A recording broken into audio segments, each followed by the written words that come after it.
오늘은 데살로니가 후서라는 제목으로 우리 같이 은혜를 나누기 원합니다. 우리는 신약 성경에 있는 27권의 책을 하나하나 나누면서 은혜를 나누고 있습니다. 이제 오늘은 데살로니가 후서 본문 말씀 3장 5절 말씀 같이 한번 봉독합니다. 같이 읽죠. 시작. 주께서 너희 마음을 인도하여 하나님의 사랑과 그리스도의 인내에 들어가게 하시기를 원하노라. 아멘. 사도 바울이 본 서신서를 기록한 장소는 고린도였었습니다. 바울은 첫째로 이 데살로니가 교인들에게 데살로니가 전서 첫 번째 편지를 보낸 후에 그 보낸 편지 후에 답장을 받았어요. 그리고 그 답장을 받은 후에 부족한 부분을 느낀 거예요. 이 성도님들이 이 부분에서 다시 한번 강조가 필요하구나. 이 부분은 잘못 이해한 것이 있구나. 이제 그런 측면에서 데살로니가 후서라는 서신서를 교회에 보내게 됩니다. 또한 들리는 소식에 의하면 데살로니가 교회가 전보다도 더욱더 박해가 환란이 더 심하다는 그런 말을 듣고 또한 신앙적으로도 교회에서 계속적인 문제가 있음을 인식하고 서신을 보냅니다. 바울은 서신서를 이렇게 시작합니다. 데살로니가 후서 1장 1절과 2절 말씀 우리 한번 교독합니다. 바울과 실로아우와 디모데는 하나님 우리 아버지와 주 예수 그리스도 안에 있는 데살로니가인의 교회에 편지하노니 하나님 아버지와 주 예수 그리스도로부터 은혜와 평강이 너희에게 있을지어다. 아멘. 자, 이 편지의 시작이 인사로 시작되는데 이 데살로니가 후서는요, 로마서, 고린도 전서, 후서 또 갈라디아서에 비해서는 바울이 자신의 사도성에 대해서 말을 하지 않습니다. 로마서나 고린도 전서 후서 되게 되면 하나님의 종으로 사도됨을 받은 바울은 이런 식으로 편지를 시작하는데 데살로니가 전서와 후서는 그렇게 시작되지 않다는 거예요. 그게 왜 그러냐면 데살로니가 교인들은 바울의 사도직을 인정했고 인식했기 때문에 말할 필요가 없었죠. 또한 바울은요, 실로아우, 디모데를 언급하면서 자신과 자신의 동역자가 합심해서 사랑으로 서신서를 보낸다는 것을 말하고 있습니다. 사실 실로아우는 사도행전의 실라라는 그런 인물과 동일한 인물입니다. 그는 헬라파 유대인이었고 로마의 시민이었습니다. 바울과 바나바가 마가 요한의 문제로 말미암아 다투게 되고 각자의 길을 가면서 바울은 실라를 선택했고 또한 바나바는 마가를 선택해서 각기 선교지로 향하게 됩니다.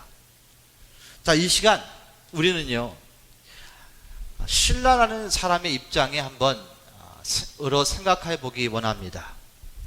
바울은 실라를 동역자로 택했어요. 그리고 실라는 그 바울의 선택을 자신의 선택으로서 응답한 거예요. 이해가 되십니까? 바울만 실라로 선택한 것이 아니고 그 선택을 실라는 자신의 선택으로서 반응한 거라는 거예요. 여기서 우리가 알 수 있는 것은 관계의 시작은 선택이라는 거예요. 선택 없는 사랑의 관계는 존재하지 않습니다. 저는 여기서 하나님과 우리와 관계를 생각해 보기 원합니다. 하나님께서는 여러분과 저를 선택하셨고 우리도 그 하나님의 선택을 선택함으로 예수님을 마음으로 영접했고 입으로 시인함으로 구원이 임하게 된 거예요. 때로는 상황과 환경을 통해서 우리의 심령을 가난하게 하십니다. 그리고 겸손하게 하십니다. 그리고 하나님을 만나기 원한다는 자신의 지적인 동의, 마음의 동의, 또한 의지의 동의를 선택함으로 말미암아 은혜로 말미암아 믿음으로 구원을 받게 된 것이에요. 때로는 이런 생각을 한번 해봐요. 하나님께서 왜 다리 몽둥이를 부러뜨려서 사람들을 믿게 하실 수도 있는데 왜 그렇게 하지 않으실까? 이런 엉뚱한 생각도 해봅니다. 그러나 이 같은 무력은 결과적으로 두려움이 될 것이고, 두려움으로 시작된 관계는 결코 진정한 사랑의 관계로 발전할 수 없기 때문이에요. 하나님께서는 진정한 사랑의 관계를 당신의 자녀와 갖기 원하시기 때문에 자녀의 선택을 기다리고 계시는 거예요. 억압이나 강요로 이루어진 관계는 결코 오래 지속될 수 없기 때문입니다. 바울과 실라 그리고 디모데는 서로의 선택을 통해서 동역자가 되었고, 그들은 합력해서 하나님의 사역을 같이 감당했던 것이에요. 억압으로 선택되면 오래가지 못하고 흩어졌을 거예요. 그러나 자신의 선택으로 그 선택을 받았기 때문에 합력해서 끝까지 갈 수 있었다는 것이죠. 사랑하는 의식가 여러분, 한 여자가 한 여자를 아내로, 한 남자를 남편으로 선택했다는 의미는 다른 이 세상 모든 여자와 남자를 아내와 남편으로 포기했다는 의미예요. 선택에는 책임이 따라옵니다. 선택에는 의무가 따라온다는 거예요. 이와 같이 독생자 예수님을 우리의 죄를 해결하시기 위해 죽으시게 하시고 부활하게 하신 하나님을 선택했다는 의미는요, 잘 들으세요. 하나님을 선택했다는 의미는 다른 모든 우상과 신을 포기했다는 의미예요. 그래서 여호수아는 이스라엘 백성들에게 이렇게 선포합니다. 24장 15절, 여호수아서 24장 15절 말씀입니다. 여호수아서 24장 15절 말씀, 우리 한번 같이 읽기 원합니다. 같이 읽죠. 시작. 만일 여호와를 섬기는 것이 너희에게 좋지 않게 보이거든 너희 열조가 강 저편에서 섬기던 신이든지 혹 너희의 거하는 땅 아모리 사람의 신이든지 너희 섬길 자를 오늘날 택하라. 오직 나와 내 집은 여호와를 섬기겠노라. 아멘. 자, 이 여호수아의 이 말씀의 선포가 재미있는 것은 세상 사람들한테 선포한 게 아니고요, 이스라엘 백성들에게 선포한 거예요. 그러니까 제가 오늘 여러분에게 선포할 수 있는 거예요. 나와 우리 집은 여호와를 섬길 것입니다. 여러분도 정하세요. 여러분 교회에 앉아 있지만 교회 건물에 있는 것입니까? 교회입니까? 이 질문에 정말 내가 나를 돌아보면서 생각해 봐야 될 것이에요. 건물 안에 계시는 분이 있는가 하면 교회인 분이 있습니다. 교회 건물 안에 계십니까? 교회입니까? 이 말이에요.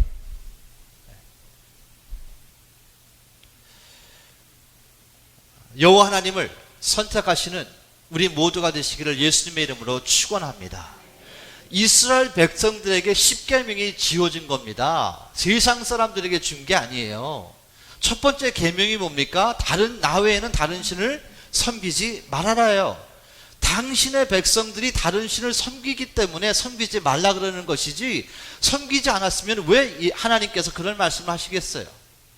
왜 여호수아가 이스라엘 백성들, 모태신앙인 사람들을 몇백만 명 모아놓고 나는 내 집과 여호와 하나님을 섬기리라, 너희도 정해라. 건너편에 우상을 섬기는 사람들은 그쪽으로 가든지 아니면 여호와 하나님을 섬기든지 둘 중에 택하라. 그렇게 여호수아는 선포한 것입니다.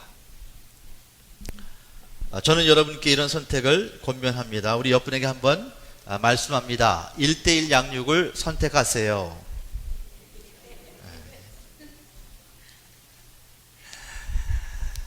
우리는 제자가 되기 위해서 양육과 훈련을 선택하는 것이 아니고요, 제자이기 때문에 양육과 훈련을 받는 거예요.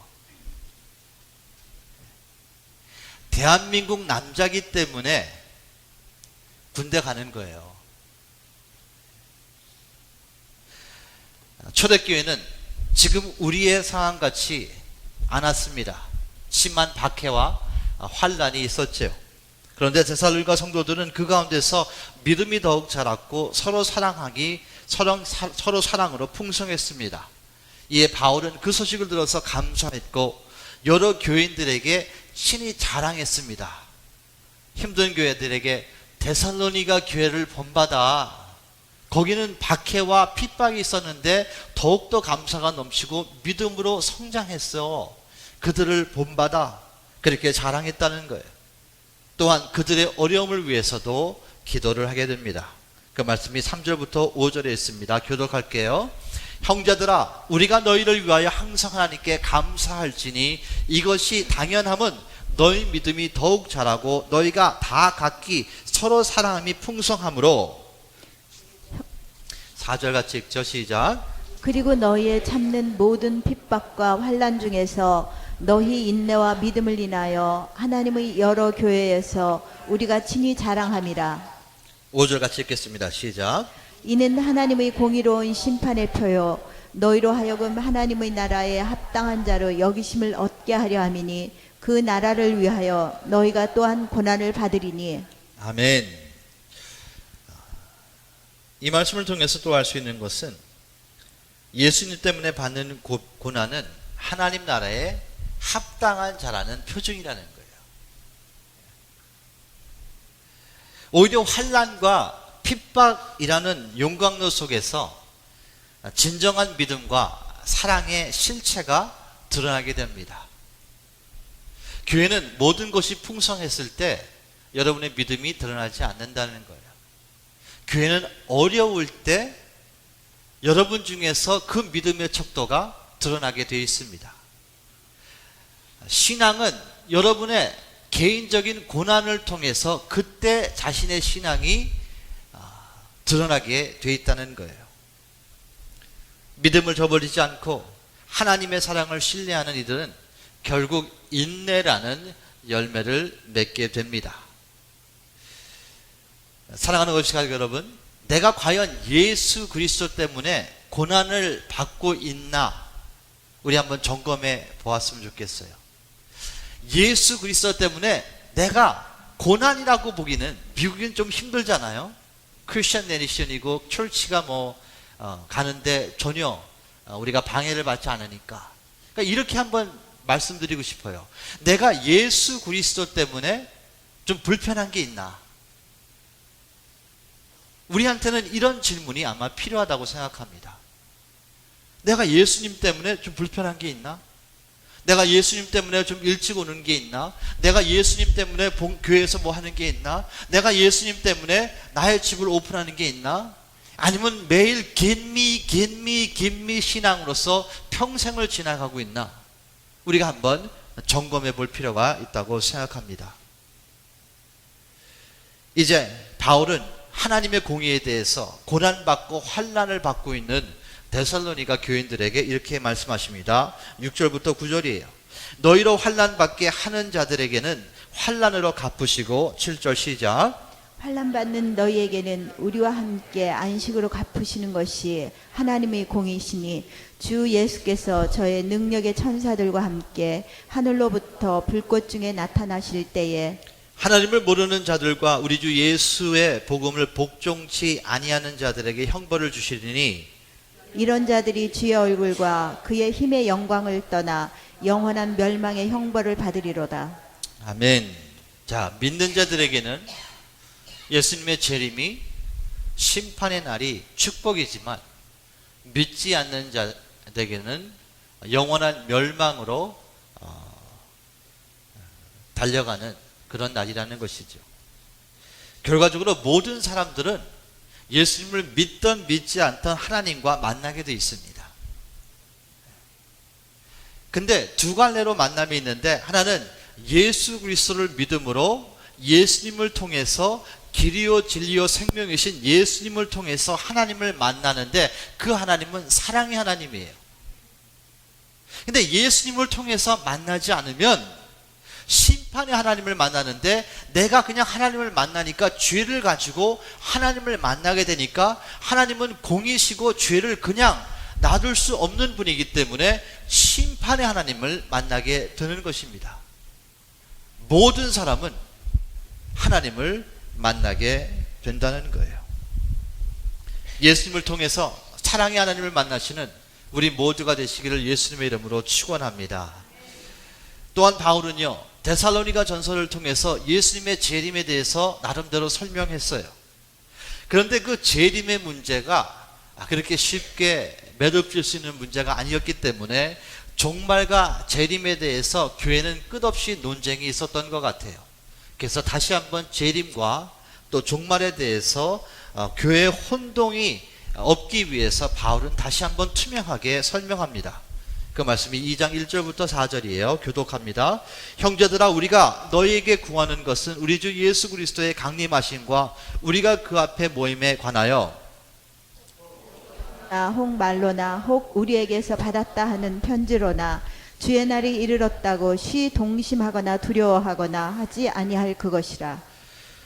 누가 아무렇게 하여도 너희가 미혹하지 말라.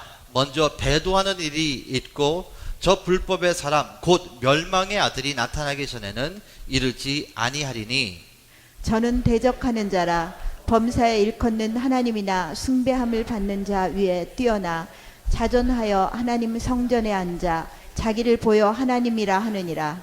아멘. 자, 데살로니가 전서에서는 예수님의 재림은 은밀하며 갑자기 이루어진다.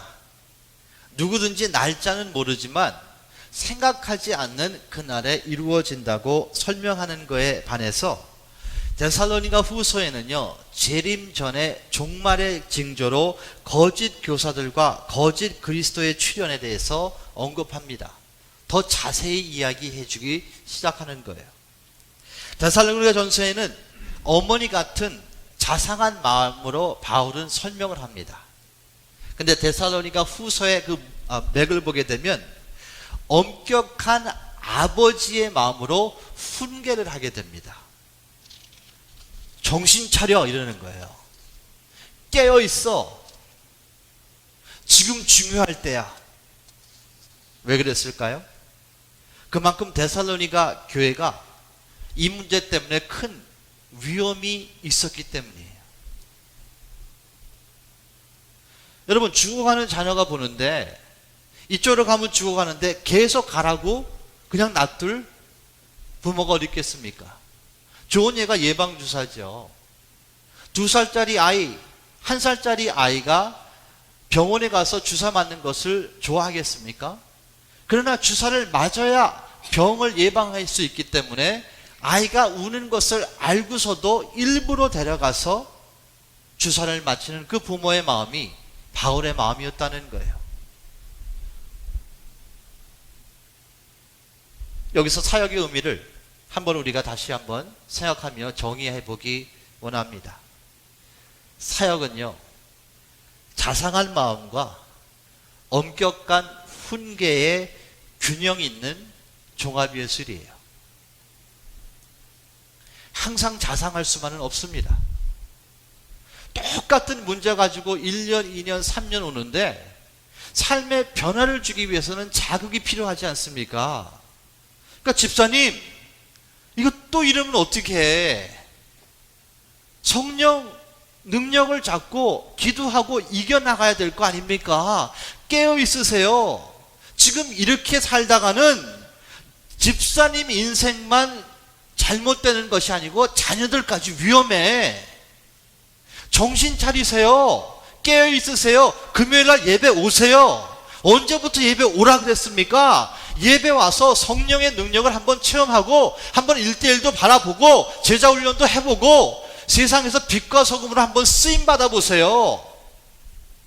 바울은 이런 마음으로 데살로니가 성도들에게 편지를 썼다는 거예요.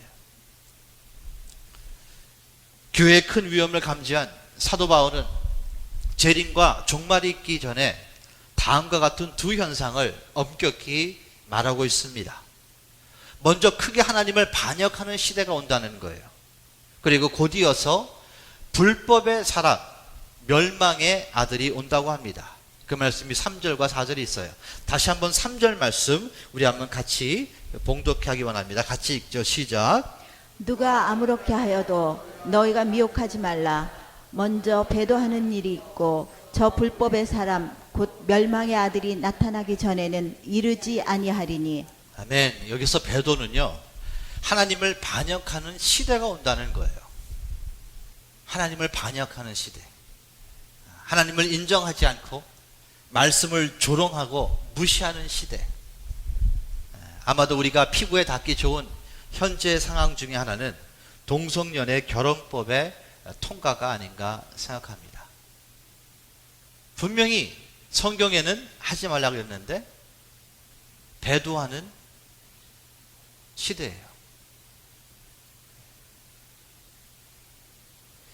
그리고 불법의 사람, 그런 일들이 계속 진행되고 결과적으로 불법의 사람, 곧 멸망의 아들이 나타나야 된다고 합니다.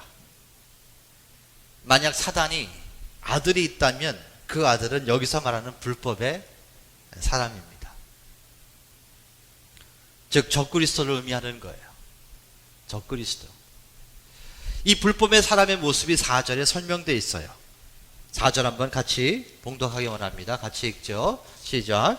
저는 대적하는 자라 범사에 일컫는 하나님이나 숭배함을 받는 자 위에 뛰어나 자존하여 하나님 성전에 앉아 자기를 보여 하나님이라 하느니라. 아멘. 이 불법의 아들은 하나님을 대적하는 자요, 자신을 높이는 자예요. 그의 궁극적인 목적은 하나님같이 되어서 인간으로부터 예배를 받는 거예요. 누구를 생각나게 하지 않습니까? 사탄이라는 거예요. 사탄. 남편이 아니고 사탄입니다. 사탄이에요.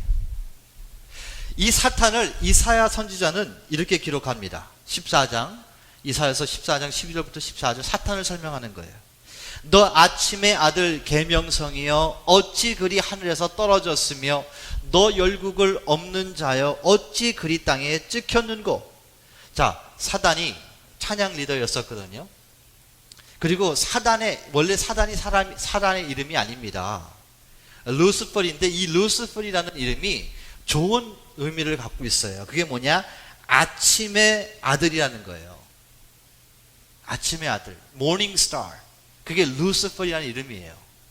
근데 그 루스퍼이 하나님같이 되기 위해서 자신이 경배를 받고 싶어서 교만했기 때문에 땅으로 떨어졌다는 거예요. 그리고 13절에 이런 말씀을 합니다. 사단에게 얘기하는 거예요.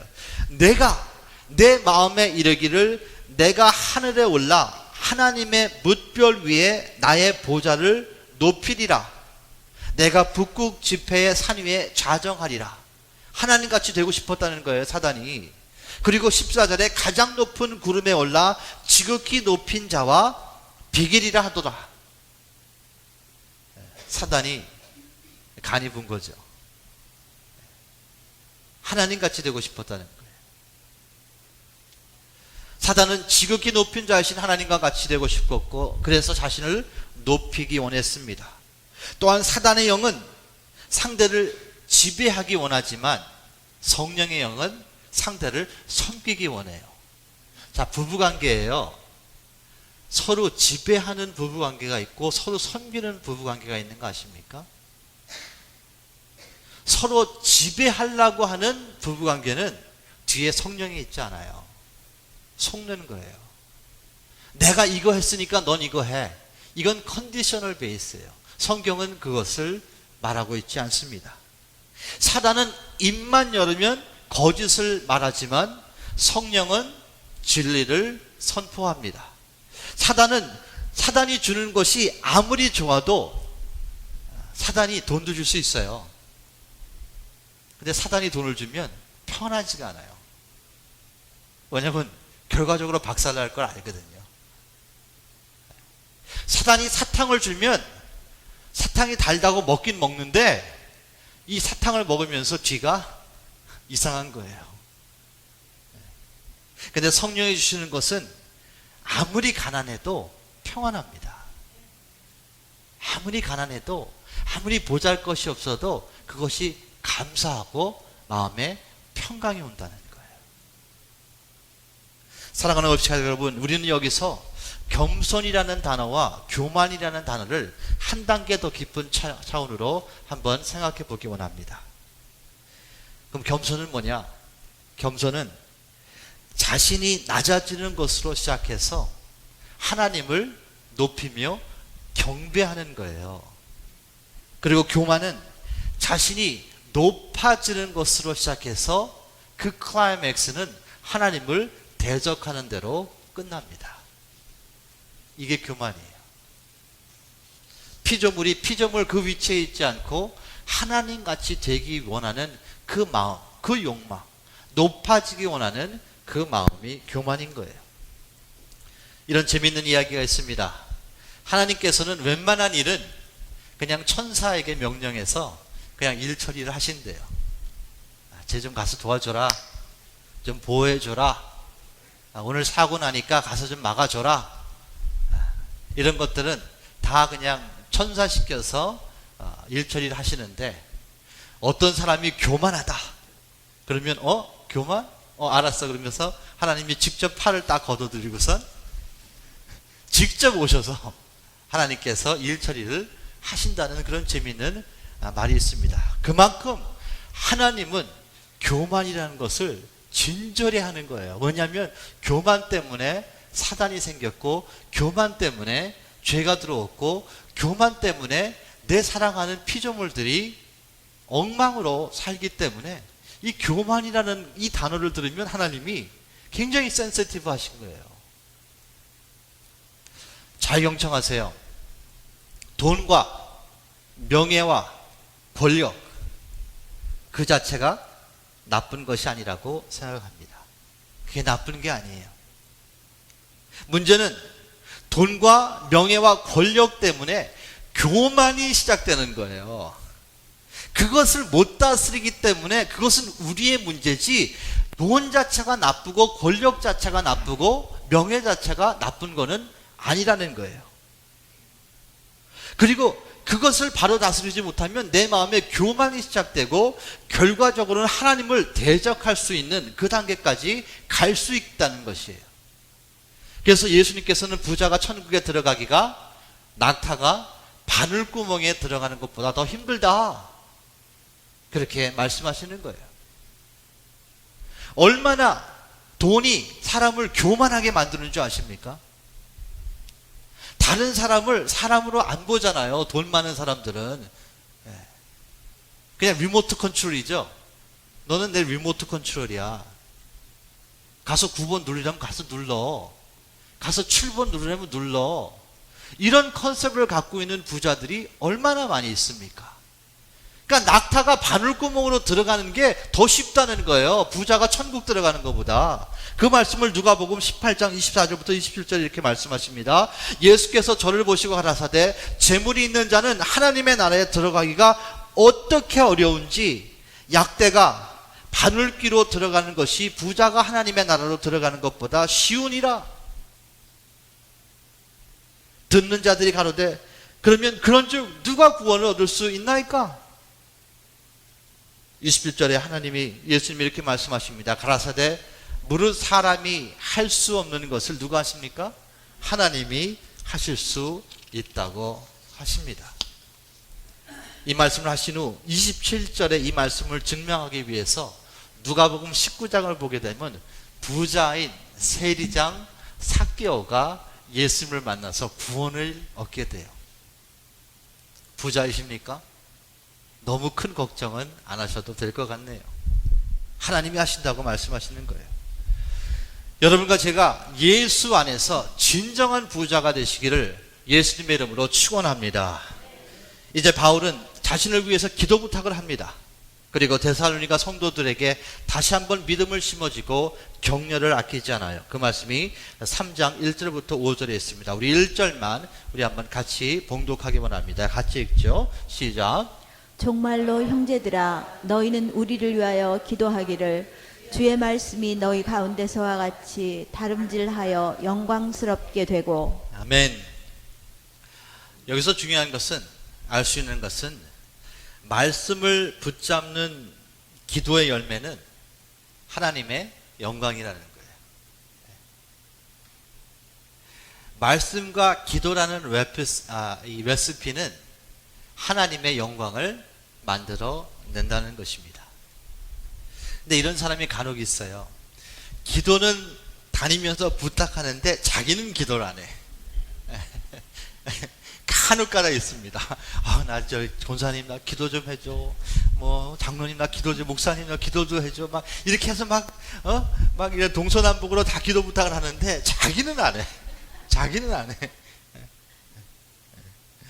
기도하시는 우리 모두가 되시기를 예수님의 이름으로 축원합니다. 우리 2절 말씀, 또한 우리를 무리하고 악한 사람들에게 건지옵소서 하라. 믿음은 모든 사람의 것이 아니래요. 이게 참 무서운 얘기입니다. 믿음은 모든 사람의 것이 아니래요.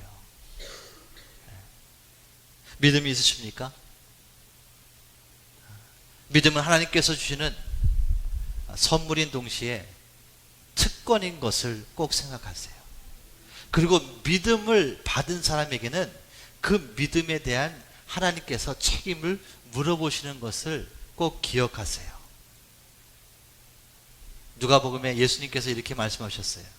Much is given, much is required. 그만큼 받은 것만큼 하나님께서는 그 대가를, 그 책임을 물으신다는 그 말씀이 있습니다. 우리 3절에서 5절 교독합니다. 주는 미쁘사 너희를 굳게 하시고 악한 자들에게서 지키시리라. 4절 시작. 너희에게 대하여는 우리의 명한 것을 너희가 행하고 또 행할 줄을 우리가 주 안에서 확신하노니. 5절 같이 읽겠습니다. 시작. 주께서 너희 마음을 인도하여 하나님의 사랑과 그리스도의 인내에 들어가게 하시기를 원하노라. 아멘. 또 바울은 서신서를 끝내면서 일부 게으른 자에게 이런 권면을 합니다. 11절과 12절 말씀이에요. 우리가 들은즉, 나와 실라와 디모데가 들은즉 너희 가운데 규모 없이 행하여 도무지 일하지 아니하고 일만 만드는 자들이 있다 하니, 2000년 전이나 지금이나 동일한 일이 일어난다. 이런 자들에게는 우리가 명하여 주 예수 그리스도 안에서 권하기를 종용이 일하여 자기 양식을 먹으라 하노라. 자, 이게 어떤 상황이냐면 재림이 임박했다는 생각을 하면서 그저 먹고 노는 사람들에게 말하는 거예요. 근데 거기서 끝나면 좋은데 먹고 노는 사람들이 할 것이 없으니까 괜히 신앙생활 잘하는 사람한테 가가지고 재림에 대해서 얘기하면서, 그러니까 일할 필요 없어, 대강대강 살아, 예수님 금방 오실 거야, 이렇게 엉뚱한 일을 만드는 사람들이 교회 안에 있었다는 거예요. 이런 사람들에게 바울은 얘기합니다. 교회는 물론이요, 사회적으로도 많은 혼돈이 있었던 거예요. 여기서 재미있는 또 원리가 있죠. 사람은 일을 하지 않으면 엉뚱한 일에 기웃거리다가 문제를 만들게 된다는 거예요. 왜냐하면 우리는 뭐를 하게끔 돼 있거든요. 그냥 아무것도 안 하고 가만히 있을 수가 없어요. 미칩니다. 그래서 이런 말이 있죠. 백수가 더 바쁘다. 백수가 더 바빠요. 당연히 바쁘죠. 왜? 자기 일만 하면 한 가지만 하면 되는데 남의 일을 다 간섭해야 되니까 백수들은 더 바쁘다는 그런 말이 있지 않습니까? 사랑하는 월시가 여러분, 정말 예수님께서 나에게 주신 그 일에 정말로 충성하시며 삶의 열매로서 주님께 쓰임받으시는 우리 모두가 되시기를 예수님의 이름으로 축원합니다. 오늘 말씀을 정리하기 원합니다. 관계의 시작은 선택이에요. 선택. 여러분도 OFC를 선택하셨기 때문에 이 자리에 계시는 거예요. 그리고 하나님의 선택의 의미는 사랑의 관계를 원하기 때문에 선택 없는 사랑은 존재하지 않습니다. 여러분, 하나님을 선택해야 돼요. 말씀을 선택해야 돼요. 기도를 선택해야 돼요. 그렇지 않으면 기도가 안 되고요, 묵상이 안 돼요. 그리고 예수님 때문에 받는 고난은, 아니 예수님 때문에 받는 불편은, 미국에서 불편은 하나님의 나라에 합당한 자라는 표징인 것을 꼭 기억하십시오. 그리고 믿는 자들에게는 심판의 날은 축복이지만 믿지 않는 자에게는 영원한 멸망의 날입니다. 그리고 사역은 자상한 마음과 엄격한 훈계의 균형 있는 종합예술이에요. 계속 자상한 것만 해줄 수 없습니다. 옆에서 아무리 섬기려는 사람도 몇 번 트라이해가지고 리스폰스가 없으면 그 다음부터 퀴트합니다. 그러니까 내가 노력을 해야 되는 거예요. 그래야 박수 소리가 나죠. 교회가 전화도 없어? 아니, 전화했을 거예요. 아마 잊어버렸을 거예요. 나한테는 얘기해 주는 사람이 없어. 얘기했을 거예요. 그러나 여러분이 어떠한 사람들이 그 반응에 선택으로 임하지 않았을 거예요. 그럴 때는 살기 위해서 훈계가 필요할 수도 있습니다. 그리고 겸손은 자신이 낮아지는 것으로 시작해 하나님을 높이며 경배하지만, 교만은 자신을 높임으로 시작해 하나님을 대적하는 것으로 극치를 이룹니다. 그리고 말씀을 붙잡는 기도의 열매는 하나님의 영광으로 나타나게 되어 있고요. 그리고 사람은 일을 하지 않으면 엉뚱한 일에 기웃거리다 결국 문제를 만들게 되는 것이에요. 우리 모두 오늘 데살로니가 후서를 통해서 하나님께서 주시는 말씀을 가지고 이 시간 잠깐 기도하기를 원합니다. 특별히 사랑하는 오해주가 여러분, 하나님을 선택하세요. 오늘도 선택하시고 내일도 선택하시고 모레도 선택한다는 그 고백을 드리세요. 말씀을 선택하기 원합니다. 기도를 선택하기 원합니다. 성령의 은혜를 선택하기 원합니다. 성령의 능력을 선택하기 원합니다. 그 마음을 드리세요. 여러분의 지식적인 동의와 여러분의 마음적인 동의와 여러분의 의지를 하나님한테 드릴 때, 그때 성령님께서 여러분을 도와주시는 거예요. 이것이 신앙의 원리입니다. 우리 시간 같이 잠깐만 기도합니다. 하나님을 선택하는, 기원한다는 그 기도를 드립니다. 아버지 하나님, 이 시간 말씀을 듣고 우리 마음에 찔림이 있습니까? 이 시간 그 찔림에 대한 바른 반응으로 선택하기 원합니다. 하나님, 부족하지만 아버지 은혜와 사랑 안에 말씀 선택함으로 그 말씀의 능력이 삶을 지배하게 도와주시고, 기도를 통해서 하나님의 능력을 끌어낼 수 있도록 축복하여 주시옵소서. 교만을 피하게 도와주시고 겸손으로 우리의 삶을 드릴 수 있도록 도와주시고, 말씀을 붙잡고 기도함으로 말미암아 하나님의 영광의 나의 삶을 통해서 선포될 수 있도록 축복하여 주시옵소서. 아버지가 주신 그 일에 충성되기 원합니다. 아버지, 그 일에 주님께 전심으로 아버지 나아가기 원합니다. 아버지, 축복하여 주시옵소서. 아버지, 또한 우리 주위에 아버지 하나님을 모르고 아직 예수를 모르는 아버지 불쌍한 영혼들이 있습니까? 은혜와 사랑 안에 그들의 마음을 높여주시고 축복하여 주셔서 아버지 은혜와 사랑 안에 한 가족이 되게 하여 주시고, 아버지 원패밀리 교회에서 하나님의 은혜와 사모하며 합력해서 선을 이룰 수 있도록 축복하여 주시옵소서. 바른 선택의 영혼을 자원다는 것을 아버지 고백합니다. 아버지, 우리의 지혜로서 되는 것이 아니니 아버지께서 성령으로 우리의 마음을 주장하여 주시고, 은혜로 말미암아 믿음으로 승리하며 더욱더 하나님의 선을 위해서 쓰임받을 수 있는 우리 모두가 될 수 있도록 축복하여 주시옵소서. 할렐루야. 하나님을 찬양합니다. 예수 그리스도 이름으로 기도드리옵나이다. 아멘.